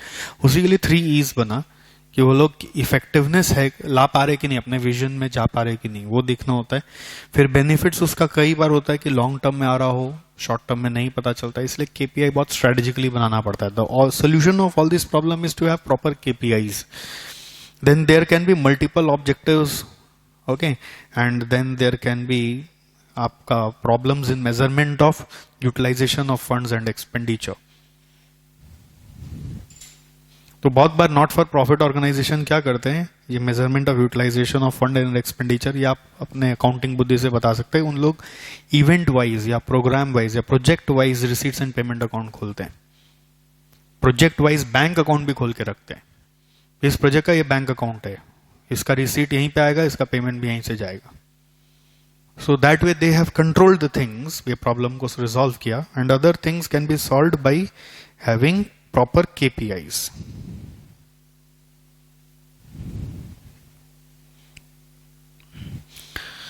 And this is over. इन लोगों के लिए एक और बोला गया है, you can have an adapted balance score card perspective. एक और बोला गया है कि EEE के साथ साथ they can have adapted balance score card. So I will write this here. इनके लिए 2 चीज है, एक यहां पर लिख देते हैं हेडिंग में, 3 E's है, एंड एक और है अडेप्टेड BSC, मतलब modified version of balance score card. Now how it has been modified, it is balance score card के 4 पर्सपेक्टिव तो आपको याद ही हैं, customer, financial, internal process and innovation in learning. Actually innovation is suppose to come here, innovation is not suppose to come here. ये लोग बहुत सारे बुक्स में ऑथर लोग ऐसे लिख रहे हैं, बट अगर मैं रॉबर्ट कैपलन का इंटरव्यू सुनूं, उनका किताब को पढ़ूं, तो innovation is part of internal process. अब कस्टमर पर्सपेक्टिव में, customers in NGOs are the beneficiaries. Customer नहीं होते, उनके बेनिफिशियरीज होते हैं। तो बेनिफिशियरीज को फायदा हो रहा है कि नहीं, या उनको क्या चाहिए, उसके हिसाब से आपको सोचना पड़ेगा। Beneficiaries, okay, and sometimes there are other stake holders that can be your contributors, जो फंड दे रहे हैं उनके एंगल से। NGO में एक बहुत बड़ा प्रॉब्लम होता है, हम लोग जिस पर्पज के लिए फंड देते हैं, वो लोग मांग के ले जाते हैं, सर आपका पैसा से बच्चों को पढ़ाया जाएगा, उनको किताबें दी जाएंगी, बट वो दी जाएंगी कि नहीं, that is a major concern. तो ट्रांसपेरेंसी बहुत ज्यादा लैक करता है, ठीक है। Then there is financial perspective. Financial perspective is obviously raising the funds. Fund growth हो रहा है कि नहीं, फंड ठीक से डिस्ट्रीब्यूट हो रहा है कि नहीं, मतलब एलोकेट हो पा रहा है कि नहीं अलग अलग प्रोजेक्ट के लिए, फंड लाना, फंड रेज करना और उसको डिस्ट्रीब्यूट करना, दोनों। अभी तो देखिए एनजीओ का जमाना चल रहा है, ये भी एक तरह का कमाई का साधन तो हो ही गया है लोगों के लिए, बट अगर जैसे कोई नाम वाम करना है तो एनजीओ बनाओ। क्योंकि क्या देखा गया है कि पता है, मतलब एक आदमी लोग का भी एक टेंडेंसी है सोसाइटी में कि जब तक वो गरीब था, अगर गरीब से अमीर बना है ना, तो जब तक वो गरीब था तो अपने लिए स्ट्रगल करा था, जब धीरे धीरे अपने आप को स्टेबल किया तो फिर स्टेबल होने के बाद वो अपने लिए कंफर्ट खोजा तो फिर अपने लिए फ्यूचर का सेविंग्स खोजने लगा। वो मैस्लोज नीड थ्योरी बोलते हैं ना, वो सब वो करने लगा। उसके बाद अपने परिवार वालों को सेव कर दिया, अपना जनरेशन्स को सेव कर दिया। अब क्या करे, कुछ तो करना है, खाली थोड़ी बैठना है। रुपया का इनफ्लो रुक नहीं रहा है। तो नेक्स्ट क्या होता है कि मतलब चैरिटी भी एक नशा होता है उनके लिए, करेंगे, दे देंगे करोड़ रुपया, दे देंगे 10 करोड़ रुपया। वैरेन बफेट ने जितना चैरिटी किया, बोलते अपना 1/3 ऑफ द वेल्थ डोनेट कर दिया। 1/3 की कितना पड़ा है, 85% ऑफ द वेल्थ अपना डोनेट कर दिया, ऐसा कुछ था, चैरिटी में दे दिया। वो नॉर्मल लाइफस्टाइल अपने लिए आज भी मेंटेन करते हैं, एक छोटा सा घर में रहते हैं, एक ही गाड़ी रखते हैं, कोई ऐसा कोई एम्पायर या पैलेस वाला घर भी नहीं है, और 85% वेल्थ डोनेट कर दी। क्या होता है, जब पैसे ज्यादा कमा लेते हैं तो अपने आप एक सेल्फ अकम्प्लिशमेंट के लिए आता है, अब हम समाज के लिए कुछ करें। हर बड़े लोगों का जिन्होंने बहुत कमाया उन्होंने ये काम किया ही किया। ये अपने आप एक ह्यूमैनिटी वैल्यूज जो होते हैं ना, वो अपने आप ही हमारे अंदर आते ही हैं, हम लोग करते ही हैं, रोक नहीं सकते। तो फंड रेज होने के बाद मतलब इट इज इजी, एनजीओ चलाने के लिए it is easy if you have a network of such people. आप जाइए, वो लोग 1-2 लाख ऐसे ही साइन करके दे देंगे। रेज होने के बाद मतलब उनका प्रोप्राइटी ऑडिट नहीं होता, मतलब उधर ये नहीं देखने जाते कि फिर वो फंड को यूज किया कि नहीं किया। आए दिन कॉल आता होगा, यूनिसेफ से बोल रहे हैं सर, यहाँ ग्रीन इंडिया से बोल रहे हैं, यहाँ से बोल रहे हैं, कभी कभी यहाँ पे चले ही आते हैं, सर वी आर वर्किंग, लड़कियां आती है, sir we are working professionals but we wanted to do something for under privilege, so if you can contribute something for this they will be also blessed with something. वो radio में हर दिन कुछ ना कुछ, आप आके हमारी ऑफिस में पहुंचा दीजिए। गजब। अब आप ले तो रहे हो बट दे कहां रहे हो, उसका ट्रांसपेरेंसी कैसे है? तो ये कंसर्न आता है, तो इसलिए एनजीओ पे उतना फेथ नहीं आता। बट क्या होता है ना, सेल्फ अकम्प्लिशमेंट के लिए लोग करते हैं, बड़े बड़े लोग को फर्क ही नहीं पड़ता, करोड़ों रुपया दे देते। ऐसे ही बहुत सारे फाउंडेशन अभी इंडिया में इमर्ज करे, जैसे आर्ट ऑफ लिविंग ऐसे ही इमर्ज किया। ईशा फाउंडेशन एक सदगुरु का चल रहा है अभी, तो बहुत नाम करा, वो रिवर रैली को लेकर बहुत ज्यादा उन्होंने कैंपेनिंग किया, देखा आपने, rally for reverse. South India में नदियां सूख रही है, उसके लिए सरकार को जागरूक करने के लिए उन्होंने एक एक्ट बनाया, बिल बनाया और सरकार के सामने प्रेजेंट किया कि आपको रिवर को कैसे प्रोटेक्ट करना चाहिए, और उसके लिए बड़ी बड़ी रैलियां निकाल रहे हैं अपने पूरे फॉलोअर्स को लेके। ईशा फाउंडेशन, सदगुरु, बहुत अच्छा है उनका सारा स्पीच, मैंने कभी दिखाया भी होगा आपको कॉस्ट की क्लास में। Internal processes is internal efficiency, volunteer development and quality, okay, and then capability of organisation to adjust to the changing environment. इसमें इनोवेशन को लेके डिस्क्राइब कर दिया है, ओके, बट इसमें एक और यहां पे जोड़ना चाहिए, training of volunteers, because there is learning perspective ना, तो ट्रेनिंग ऑफ वॉलंटियर्स भी होना चाहिए। वॉलंटियर्स का भी प्रमोशन होता है कि पहले मैं ऐसे ही ज्वाइन किया था, अभी तो मैं एक टीम लीडर हूं।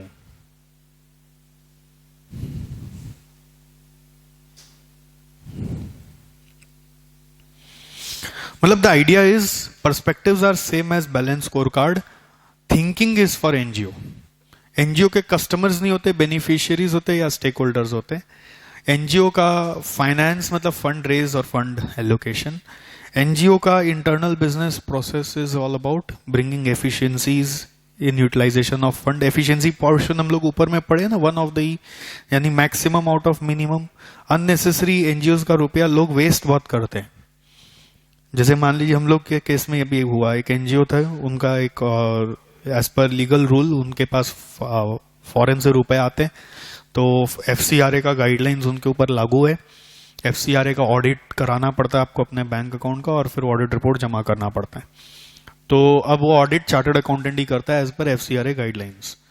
तो चार्टर्ड अकाउंटेंट से अब नॉर्मली है कितना पता है, बैंक अकाउंट में पूरा साल में 4 ट्रांजैक्शन या 2 ट्रांजैक्शन, उसमें 1 पेज रिपोर्ट बनता है, ऑडिट रिपोर्ट 1 पेज का ही होता है, और वो साइन करना। And it is if any article sits then he can do the job in 1 hour including everything, if any article sits. And it is a charitable organisation, that is sure. अब क्या होता है क्या पता है, कोई पूछने वाला तो है नहीं, पैसे तो बाहर से आए हैं, फॉरेन अकाउंट है तो फॉरेन से आए हुए हैं, वो लोग भरोसा करके भेज दिए। अब वो लोग पूछते आप कैसे यूज करोगे, तो आप एक प्लान्स बता देते हो कि यहाँ पे ये खर्च करेंगे, यहाँ पे खर्च करेंगे, फिर एडमिन और प्रोसीड्यूरल वर्क के लिए ये सब रखेंगे। अब आप अपने चार्टर्ड अकाउंटेंट को बोल दीजिए भैया 15,000 का बिल बना देना, और काम मैं बोला ना कितना देर का है, आधा घंटा का, 1 घंटा का, खुद से करके भी कई बार दे देते हैं कि बस खाली साइन कर दीजिएगा अपना लेटर हेड में निकाल के। तो 15,000 में करवा देना। 15,000 में एक एफर्ट तो लगे, एक बुद्धि तो लगे, कुछ बुद्धि का काम ही नहीं है। आर्टिकल को दे दीजिए वो बना देगा, बट 15,000 रुपया बिल फड़वा देते। 15,000 रुपया आया तो ऐसा नहीं, कई लोग तो होता है भैया 14,000 अब मेरे को दे दे, या 10,000 मेरे को दे दे, 5,000 तुम रख। एक वो होता है कई लोगों का फितरत में। कई लोगों का फितरत में क्या होता है, यू नो, कि 15,000 दे दिया ना, अब तू मेरा 10 काम फ्री में कर देना, तेरे को इधर से नहीं उधर से दिलवा दिया ना, अब मेरा ये पूरा ग्रुप का काम तुम कर देना। ऐसे बहुत होते हैं। Calcutta chartered accountants are very common, don't take it otherwise, but ये सब काम यहाँ पे बहुत होते हैं। ये सब सेटिंग वाला काम हम लोग कई बार होता है कि कर लेते हैं, सोचते चलो टेम्पररी रुपया आ तो रहा है ना। फिर जब मुझे पता चला कि ऐसा ऐसा हो रहा है, तो मैंने तो एक नए चार्टर्ड अकाउंटेंट अपने स्टूडेंट को ही पकड़ा। मैं बोला पैसे नहीं मिलेंगे, मंजूर है तो करेगा। बट फिर मैंने ये सोचा कि अगर पैसे नहीं दिया ना, तो पास्ट में जो कंट्रोलर्स रहे हैं उनके ऊपर बहुत उंगलियां उठेंगी। उनके सेंटिमेंट्स को बैलेंस करने के लिए मैं बोला कि मैं अपने तरफ से कुछ दिलवाऊंगा। तो मैंने उसको बोला 2,000 का बिल बनाना। वहीं प्रीवियस ईयर बिल आता था 8,000 9,000 का, और उसको 2,000 भी मिला ना, तो वो बहुत खुश था। उसको भाई हम किया ही क्या, तो कुछ नहीं किया, वो मेरे स्टूडेंट ही थे, हम कुछ किया ही नहीं, हम उनको 2,000 दिलवा दिए। सारा काम तो आपके साथ बैठ के कर लिया, मैं तो खाली साइन किया लास्ट में। तो यही होता है how to run NGO with genuine spirit. मतलब आपको क्या पर्सपेक्टिव लेना है, मतलब आप जब एनजीओ को चला रहे हो, उनका परफॉर्मेंस एनालिसिस करें, तो आपको ये सब देखना होता है कि इफेक्टिवनेस के साथ साथ एफिशिएंसी किसको बोलते हैं, वो इसी चीज को बोलते हैं। एक और होता है, जैसे वो पॉइंट यहाँ पे आया नहीं, एक होता है performance reporting, in the sense कि आप जो बेनिफिशियरीज के बारे में सोच के काम करना शुरू किए, वो बेनिफिशियरीज वाकई में सेटिस्फाइड है कि नहीं, उसका एक रिपोर्टिंग होना चाहिए। अब होता क्या पता है, रिपोर्ट आते हैं सारे एनजीओ का, प्रोटोकॉल बहुत सारा है, वो रिपोर्ट नहीं होगा ना, फंड रेजर्स का पूरा डिटेल नहीं होगा, और फंड फिर यूटिलाइजेशन का पूरा डिटेल रिपोर्ट नहीं होगा, तो ड्यू डिलीजेंस में कभी भी वो पकड़ा जाएगा ऑडिट में, बड़ा एनजीओ। तो करते क्या है, तो बड़ा शॉकिंग चीज है। जैसे मान लीजिए कि आपको यहाँ पर हमने फंड दिया, हम तो बस प्रोवाइडर ऑफ फंड थे, आप एनजीओ थे, हमने कलेक्ट किया। आपने बोला कि हम लोग कुछ अंडर प्रिविलेज बच्चों के लिए कपड़ों का जुगाड़ करेंगे, ठीक है। तो हमने बोला भाई देखो ट्रांसपेरेंसी के लिए, या आपका एनजीओ का ही जो कंट्रोलर है उसने बोला कि ट्रांसपेरेंसी के लिए और ड्यू डिलिजेंस के लिए उन बच्चों का नाम, उनका पता, उनका आधार कार्ड, उनका पैन कार्ड, या जो भी आइडेंटिटी प्रूफ है वो सब भी कलेक्ट कर लेना, उनको देते वक्त साइन करा देना। अब फंड प्रोवाइडर के लिए पॉसिबल नहीं है कि वो जाके सर्विस दे, इसलिए तो चेक काट के भेज दिया। और एनजीओ वाले क्या करते हैं पता है, एजेंसीज को पकड़ते हैं, क्योंकि वो एनजीओ वाले तो लोकलाइज कितना अंदर उतरेंगे, तो हर लोकल एरिया में जहां अंडर प्रिविलेज है उनके एजेंट होते हैं। मतलब वो एक आदमी होता है जो सब चप्पा चप्पा जानता है। वो एजेंट लोग ऐसे होते हैं जो फिर पैसे लेते हैं। आप एजेंट को ही पैसे देते हो, क्योंकि आप हर एक छोटे छोटे बच्चों को जाके हाथ में पैसे कैसे दोगे, आप तो एजेंट के थ्रू ही कराओगे। एजेंट को पैसे दे दो, वही अमाउंट वो फाड़ दो बड़ा वाला, वो अंडर द टेबल आपको अमाउंट देके जाएगा। फिर अब वो उसको ये बोलेंगे कि भैया सबका नाम आधार कार्ड चाहिए, वो डिटेल तुमको तैयार करना होगा। सर कर देंगे, इतना तो आपके लिए करेंगे ही, बड़ी बड़ी बातें।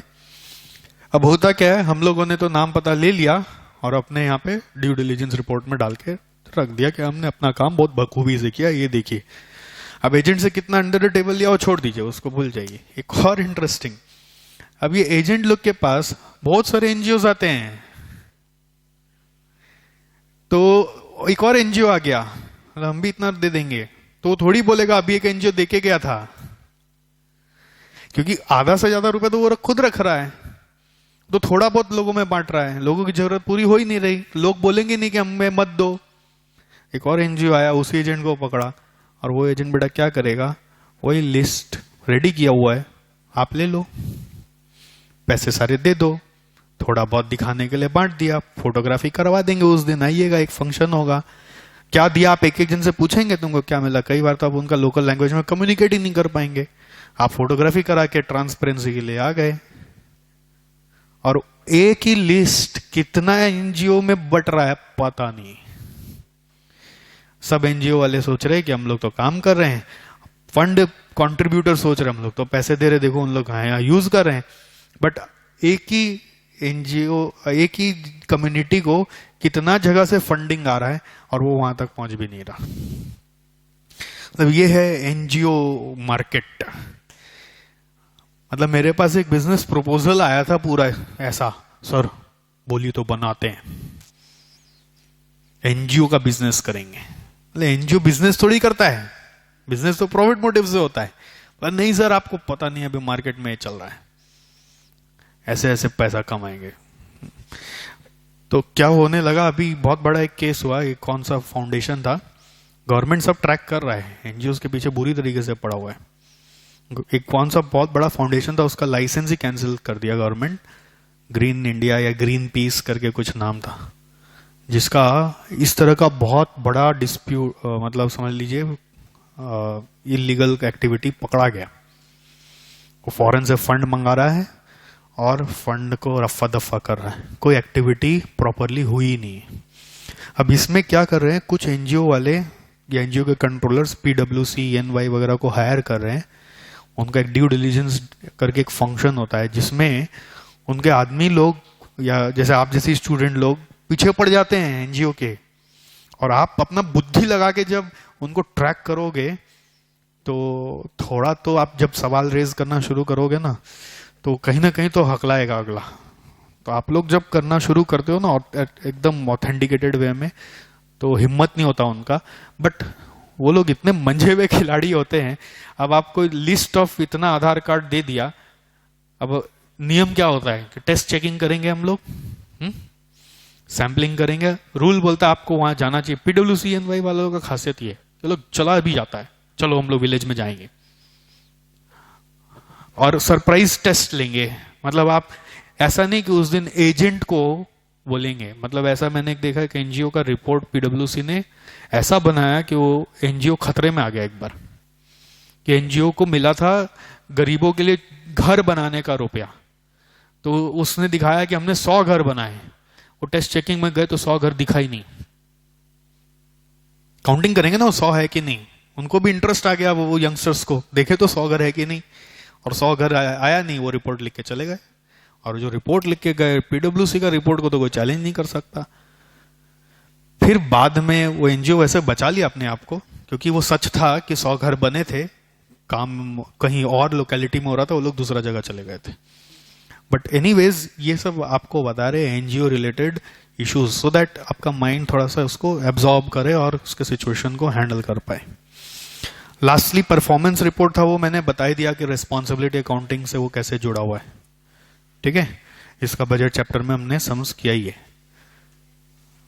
तो with this chapter is over.